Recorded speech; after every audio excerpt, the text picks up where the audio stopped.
تفسیر القرآن آج کا سبق سورۃ الرعد آیت نمبر 1 سے لے کے 4 تک۔ اعوذ باللہ من الشیطان الرجیم، بسم اللہ الرحمن الرحیم۔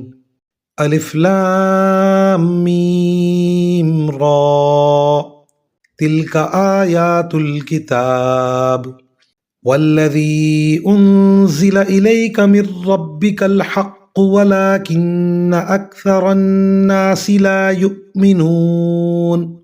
الله الذي رفع السماوات بغير عمد ترونها ثم استوى على العرش وسخر الشمس والقمر كل يجري لأجل مسمى يدبر الأمر يفصل الآيات لعلكم بلقاء ربكم توقنون۔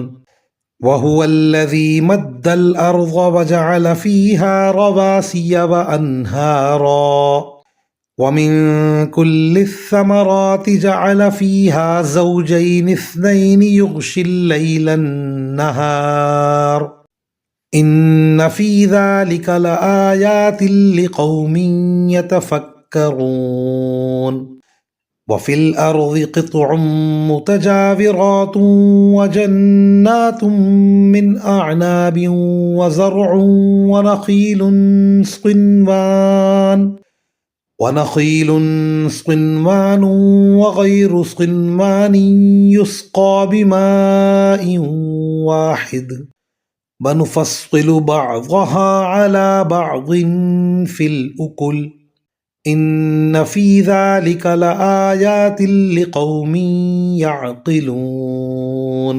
ترجمہ: الف لام میم را، یہ اللہ کی کتاب کی آیتیں ہیں، اور اے پیغمبر، جو کچھ تم پر تمہارے پروردگار کی طرف سے نازل کیا گیا ہے برحق ہے، لیکن اکثر لوگ ایمان نہیں لا رہے۔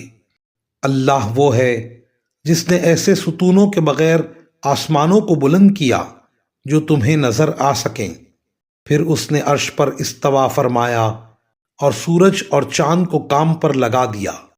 ہر چیز ایک معین میعاد تک کے لیے رواں دواں ہے۔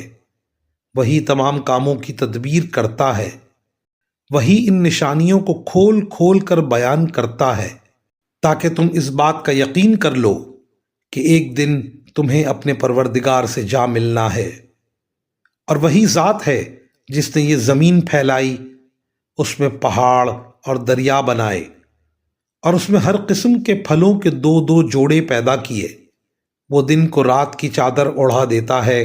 حقیقت یہ ہے کہ ان ساری باتوں میں ان لوگوں کے لیے نشانیاں ہیں جو غور و فکر کریں۔